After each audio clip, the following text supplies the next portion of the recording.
bonjour à toutes, bonjour à tous. Bienvenue sur le podcast Ciné-Critique avec les amoureux du cinéma, Ève et Tofi. Voici le numéro 140, un compte rond de la semaine du 21 octobre 2020 de votre podcast préféré. Les nouveautés de la semaine, les critiques de films et l'actualité du 7e art, mise en ligne le jeudi, comme annoncé la semaine dernière. Bonjour Tofi. Bonjour Ève et bonjour aux fidèles de notre podcast. L'actualité du cinéma et notamment sa distribution en salle est encore cette semaine et probablement pour plusieurs semaines impactée par les mesures de couvre-feu dans les grandes villes françaises.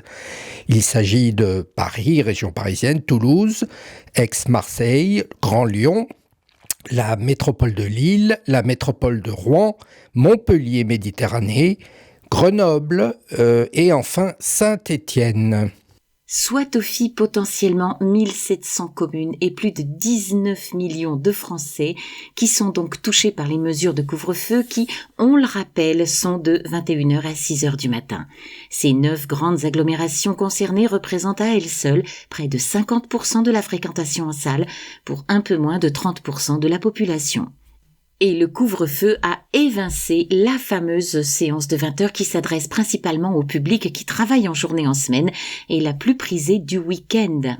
Oui, Ève, les séances du soir après 19h représentent 40% de la fréquentation des salles de cinéma en France, d'après une enquête réalisée par le CNC en 2019, soit une grosse part du box-office. Les exploitants, distributeurs et autres associations professionnelles sont montés au créneau pour demander au Premier ministre une dérogation autorisant une séance supplémentaire à 20h avec le ticket de cinéma comme preuve en cas de contrôle avant le retour au domicile. Mais peine perdue, aucune dérogation n'a été acceptée malgré le soutien de la ministre de la Culture Roselyne Bachelot et les exploitants ont dû pour certains s'adapter. Par exemple, les salles MK2 ont annoncé proposer les films dès 8h du matin et Gaumont a rétabli les séances de fin de matinée. Aller au cinéma à 8h du matin avec le télétravail, c'est peut-être possible, mais l'incertitude demeure pour les exploitants indépendants qui craignent de ne pouvoir se relever de ce nouvel handicap qui s'ajoute, on vous le rappelle, à la jauge de 50% des sièges pour raison de pandémie. Enfin, dans ce contexte, les distributeurs français avancent en ordre dispersé concernant les prochaines sorties de films français. Certains ont repoussé les dates de sortie comme Kaamelott de Alexandre Astier ou Les Tuches 4, mais certains ont maintenu leur calendrier comme cette semaine avec Adieu les cons de Albert Dupontel que nous avons vu et dont on parle juste après, le coréen Peninsula, cette semaine également, ainsi que la comédie Miss de Ruben Alves. Oui, Ève, et la semaine prochaine, nous pourrons voir Garçon chiffon, une comédie de Nicolas Maury, ADN, le dernier film de Maïwenn, ainsi que le film espagnol Une vie secrète de Ron Garagno. À court terme donc, la situation n'est pas dramatique et on espère que les vacances scolaires permettront de remplir les salles. Mais la situation côté film américain est moins rose, Ève. Et oui, Tofi, la liste des reports des grands films hollywoodiens est très longue. Avatar 2 en décembre 2022, The Batman en mars 2022, Black Widow en mai 2021, Dune en octobre 2021, Fast and Furious 9 en avril 2021, Indiana Jones 5 en juillet 2022, Matrix 4 en avril 2022, Mission Impossible 7 en novembre 2021 et Wonder Woman 1984 en décembre 2020. Bon. Eh bien, en attendant, on ira voir des films d'autres provenances. Et justement, cette semaine, sur les 10 longs métrages et 4 documentaires qui sortent, nous avons choisi 3 films, 2 français et 1 coréen. Il n'existe aucune trace de votre accouchement. Puis retrouver un enfant abandonné sous X depuis 30 ans, c'est très difficile. À ce point ? Oui, ça c'est normal. Donner c'est donner, reprendre c'est voler. Je m'excuse, mais je trouve ça trop injuste. Quoi, on peut rien faire alors ? Ça peut prendre du temps. Mais c'est-à-dire, j'ai un souci de santé. Si vous êtes pressé, on s'en sort plus. Excusez ma grossièreté. Adieu les cons. Le premier est Adieu les cons, la comédie de Albert Dupontel avec Virginie Efira, Albert Dupontel et Nicolas Marié. Lorsque Suze Trappet apprend à 43 ans qu'elle est sérieusement malade, elle décide de partir à la recherche de l'enfant qu'elle a été forcée d'abandonner quand elle avait 15 ans. Sa quête administrative va lui faire croiser JB, quinquagénaire en plein burn-out, et M. Blin, archiviste aveugle, d'un enthousiasme impressionnant. À eux trois, ils se lancent dans une quête aussi spectaculaire qu'improbable. Ce film a reçu le label Cannes 2020 dans la catégorie comédie. Plusieurs fois reculé, sa sortie devrait bénéficier des vacances scolaires, même si cette grosse production présentée comme une comédie est plutôt teintée de gravité et de dramaturgie. Vous avez vu ce film, Tofi ? Alors on dira un avis nuancé. Les points forts en sont le côté romanesque avec des personnages attachants, Virginie Efira et Albert Dupontel, ainsi que tous les personnages secondaires y jouent des rôles en or, avec une mise en scène inventive et prégnante. On y retrouve parfois des accents d'Amélie Poulain, peut-être en raison de sa photographie, et une ambiance entre Charlot et l'humour absurde des Monty Python. Ce film est aussi un pamphlet burlesque sur nos sociétés trop peu humaines dans lesquelles l'individu est broyé par la technologie et l'anonymat. Mais car il y a un mais, Tofi, le récit s'essouffle. En effet, si la première demi-heure est pétaradante avec un rythme et un train d'enfer, la seconde partie semble se chercher et plonge dans des coïncidences téléguidées assez décevantes.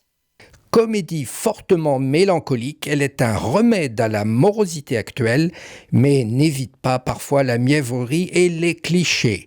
On retiendra néanmoins un amour fou du burlesque et de la farce qui emporte tout sur son passage, y compris ses imperfections.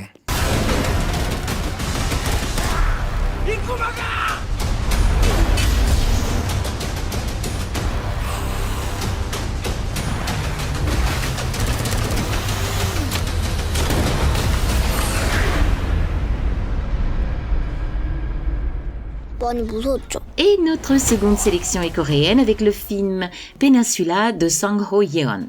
Le film est présenté comme la suite du très grand succès Dernier train pour Busan, un film de zombies très réussi sorti en salle en août 2016. 4 ans après le Dernier train pour Busan, il ne reste que des zombies dans la péninsule.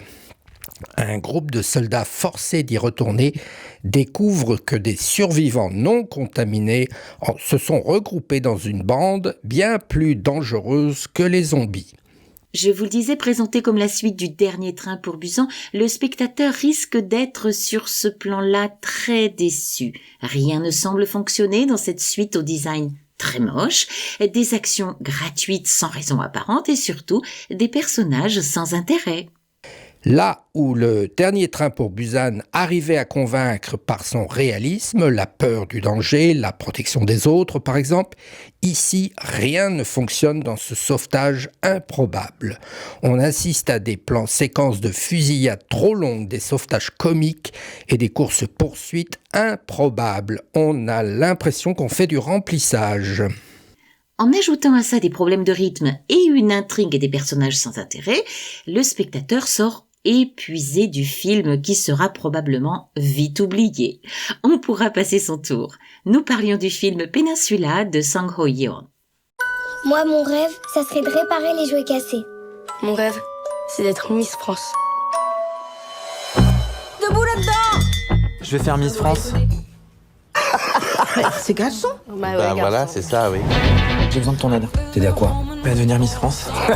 Non, je suis très sérieux. D'accord. Le film français Miss de Ruben Alves est notre 3e film sélectionné avec Alexandre Vetter, Pascal Arbillot et Isabelle Nanty. Et de quoi parle Miss, Ève ? Alex, petit garçon gracieux de 9 ans, qui navigue joyeusement entre les genres, a un rêve. Être un jour élu Miss France. 15 ans plus tard, Alex a perdu ses parents et sa confiance en lui et stagne dans une vie monotone. Une rencontre imprévue va réveiller ce rêve oublié. Alex décide alors de concourir à Miss France en cachant son identité de garçon. Cette comédie 2 fois nommée au Festival d'Alpe d'Huez et de Angoulême met en scène un débutant dans le premier rôle, Alexandre Vetter. On laisse parler le réalisateur Ruben Alves. C'était un pari de travailler avec un acteur inexpérimenté. Mais je croyais en sa force, ce mec du Var qui, tout gamin, se disait qu'un jour il défilerait en femme pour Jean-Paul Gaultier. Il ne pouvait être qu'inspirant. Quand j'ai su qu'il avait accompli ce rêve, j'ai compris qu'il avait le personnage en lui et qu'il aurait la détermination nécessaire pour porter un film sur ses épaules. Le film prend le pari de présenter le concours Miss France, perçu comme un carcan sociétal ringard et sexiste, comme un outil au service de l'émancipation d'une femme. Et cela marche ?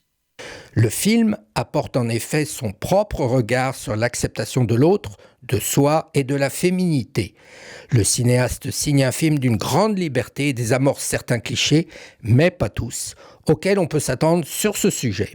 Miss est un récit initiatique où Alex part à la conquête de lui-même, une distribution sans faute pour une production fine et subtile avec une photographie presque trop léchée. On vous le conseille néanmoins.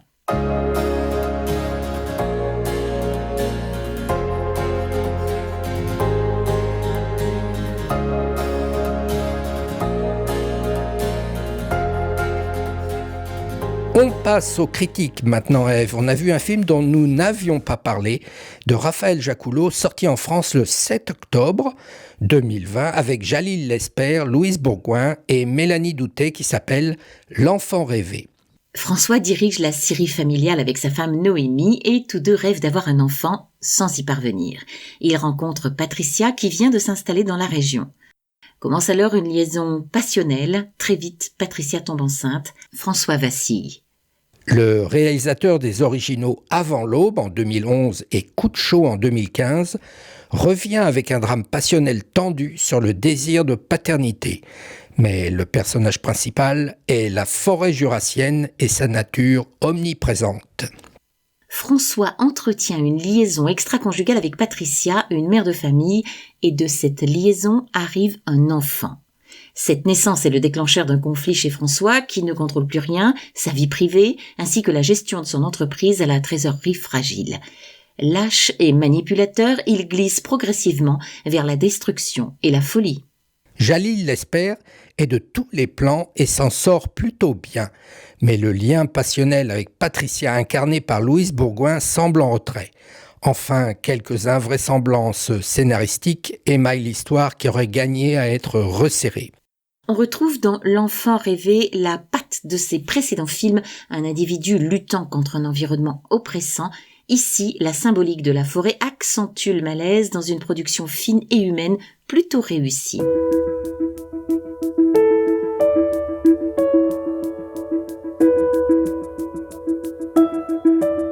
On termine notre épisode par une information liée à la vidéo avec la sortie du service Salto, un service donc de streaming vidéo à la demande par abonnement qui est arrivé le 20 octobre 2020 en France et qui est français. Cela faisait longtemps qu'on en parlait dans les milieux du cinéma et de la télévision. Présenté à tort comme un service pour contrer Amazon et Netflix, il a été pensé dans l'optique de regrouper un vaste contenu français des trois grands groupes TF1, France Télévisions et M6, mais également de films et séries étrangères. On y trouve du replay, du live et des contenus en SVOD. Oui, Ève, c'est donc un service hybride qui est offert et présenté comme une offre d'appoint, comme l'indiquait récemment Delphine Lernotte, la patronne de France Télévisions. Un mélange de direct, de replay, de films et de séries dans un premier temps, un peu à la OCS, et non pas de venir concurrencer frontalement un mastodonte comme Netflix ou Amazon, Netflix avec ses 6,7 millions d'abonnés payants en France. L'objectif est de donner envie de prendre Salto en complément d'autres services. Alors Ève, combien ça coûte ? Depuis l'ouverture du service le 20 octobre dernier, il y a 3 offres pour Salto en France. Un abonnement solo à 6,99 € pour un écran, un abonnement duo à 9,99 € pour 2 écrans, un abonnement tribu à 12,99 € pour 4 écrans. Mais Toufik, comment accéder au service Salto ? Dans un premier temps, la plateforme ne sera pas accessible par les box Internet. Il sera disponible en OTT, over the top, ce qui signifie que les contenus sont livrés directement par Internet. Est-il possible néanmoins de regarder Salto sur un téléviseur, Tofi ? Oui, mais il faut que celui-ci soit connecté ou en passant par Android TV ou Apple TV. En effet, le visionnage ne peut pas passer par l'interface classique d'une box Internet. En résumé, Salto est une application accessible sur les ordinateurs, tablettes et mobiles, Android et iOS, Apple TV, Android TV et Chromecast. Et pour voir quoi, Ève ? Salto propose des films, des documentaires et du divertissement. Ils annoncent près de 10 000 heures de programme. Du côté des séries, Salto propose les grands hits des 3 groupes audiovisuels français tels que 10%, Clem ou encore Scène de ménage, des intégrales telles que Downton Abbey ou Buffy contre les vampires et d'autres séries inédites. En ce qui concerne le cinéma, il y a un cycle Sofia Coppola avec le film par exemple Marie-Antoinette et une partie junior avec notamment Ma vie de courgette, le célèbre dessin animé de Claude Barras. Une très très bonne initiative qui ne laisse pas totalement le champ libre aux monstres américains, en espérant que l'offre s'enrichisse encore et soit distribuée par les box internet. Toutes les informations sont sur le service salto.fr. Et voilà, Tofi, on a terminé pour cette semaine, décidément avec une actu très active malgré le contexte actuel. Oui, Ève, merci à nos fidèles auditeurs. N'hésitez pas à parler de nous autour de vous, de vous abonner et de le noter à partir de votre application préférée. Vous ne pouvez pas nous louper. Le podcast Cinécritique est référencé sur SoundCloud, Apple Podcasts, Spotify, Deezer et YouTube. Très bonne semaine à toutes et tous et donc à jeudi prochain.